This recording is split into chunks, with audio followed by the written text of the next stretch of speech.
السلام عليكم ورحمة الله وبركاته. كل عام وانتم طيبين. ربنا يتقبل منا ومنكم صالح الأعمال ويجعل لنا دعاء مستجاب في الشهر الكريم ويرزقنا زيارة الحبيب المصطفى. ربنا يديمكم نعمة في حياتي، ما تحرمش منكم. ما تنسلوش ابدا في اللايك ولا في الكومنت الجميل. احنا بنعمل العمل ده في ميزان حسناتنا يا جماعه، وبتشيريه بس مش اكتر من كده. انا مش عايزه منك غير تشيريه، تمام كده.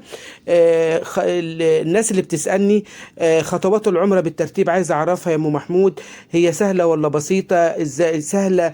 طب الناس اللي هي بتطلع اول مره، اللي بيطلع اول مره بيبقى لها هيبه يا جماعه.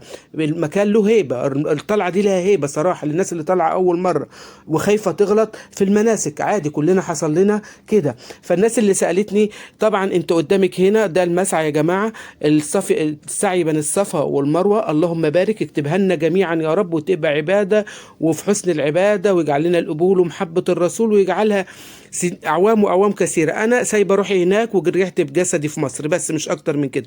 هنا في النور الاخضر ده يا جماعه في المسعى، واخدين بالكم؟ الرجال هي اللي بتجري هنا، انما الحريم لا، ما بتجريش، تمام كده.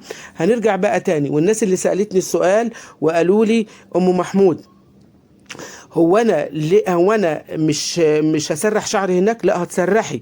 هو انا يا ام محمود مش هحط كريمات ولا شامبو وانا في العمره؟ لا هتحطي. طب انا باخد المقص ليه يا ام محمود؟ هقول لك بتاخد المقص ليه. كل دي اسئله سالتها، واخده بالك؟ ولازم تعرفي الخطوات اول باول. هنقول الخطوات اول باول. انا دلوقتي ممكن احرم من البيت وانوي النيه، واخدين بالكم؟ وانا بنوي النيه بعمل ازاله للشعر عندي في كل جسمي، ازاله كامله، تمام كده، عشان ابقى رايحه عمرتي نظيفه، تمام كده. عملت ازاله للشعر بتاعي ونظفت نفسي والدنيا تمام، خلاص مفيش اي مشكله، واحرمتي وطلعت بقى ركبت الطياره وتمام. انت رايحه دلوقتي يا حبيبه قلبي على المدينه المنوره، تمام. في ناس بتبدا من المدينه المنوره، يعني احنا بدانا من المدينه المنوره وبعد كده رحنا مكه. اللهم صل وسلم وبارك على سيدنا محمد، افضل صلاه على اسعد مخلوقات صاحب القبه الخضراء صلى الله عليه وسلم، تمام كده. هتروحي هناك المدينة، وبعد ما تخلصي كام يوم ليكي في المدينة، الأتوبيس أو الباص بياخدك، بيقول يا جماعة احنا هنحرم من أبيار علي. عايزة تحرمي تاني مفيش مشكلة. بيحصل ايه في الإحرام في أبيار علي يا أم محمود؟ عادي، انت بتخش توضي وبتصلي ركعتين وبعد كده بتنوي.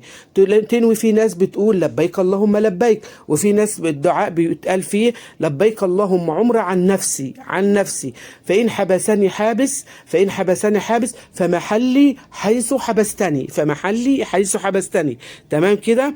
يعني لو انا مت في المكان ده يبقى النية ان انا خلاص انا لبيت والعمرة كتبت لي. ده اللي انا عايزه اقوله لكم، تمام كده. هو لازم تعرفي ان الاول حاجة نعمل الاحرام، بعد كده اللهم صل وسلم وبارك على سيدنا محمد. النقطة الثانية، لو قبل ما اقول بقى اللي هيحصل بعد الخطوة دي لو انت ست مثلا طالعة حامل، مبروك عليك، ربنا يتم لك حملك. طب انا طالعه ومثلا الدوره الشهريه او البريد بتجيني، تمام كده، اروح لدكتور واقول له انا عايز اخد برشام لمنع نزول الدوره عشان تقدري تقضي العمره بتاعتك على خير وتبقى دنيتك تمام المده اللي انت راحه. مش هينفع تاخدي الحاجه دي يا جماعه من غير استشاره الطبيب، ما تقوليش ده واحده صاحبتي هتقول لي، لا، كل جسم بيختلف عن التاني، تمام كده. اللهم صل وسلم وبارك على سيدنا محمد. العمل ده يا جماعه في ميزان حسناتنا.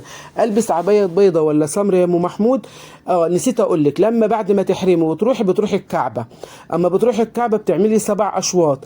السبع اشواط اللي بتعمليهم، طب افرضي يا ام محمود وانا، لان ال7 اشواط دول يا جماعه زي الصلاه، زي ما اكوني بالصلاه، ما ينفعش ان انا اكون بصلي لا مؤاخذه ويطلع مني ريح وارجع اصلي تاني. لا، تروحي تتوضي تاني. وانا قلت قبل من كده الوضوء عند الاعمده العثمانيين هناك في ميه، مش لانك لو خرجتي رحتي بره مش هتعرفي تخشي تاني. ابدا منين يا ام محمود؟ انا نسيت. ابدأي بالاقل، يعني وانت عملت 4 قولي 3، انت فاهميني ازاي؟ البس عبايه سمراء ولا بيضه؟ بعد ما بخلص بطلع اروح على المسعى وبصلي ركعتين في حجر سيدنا ابراهيم، في حجر سيدنا ابراهيم.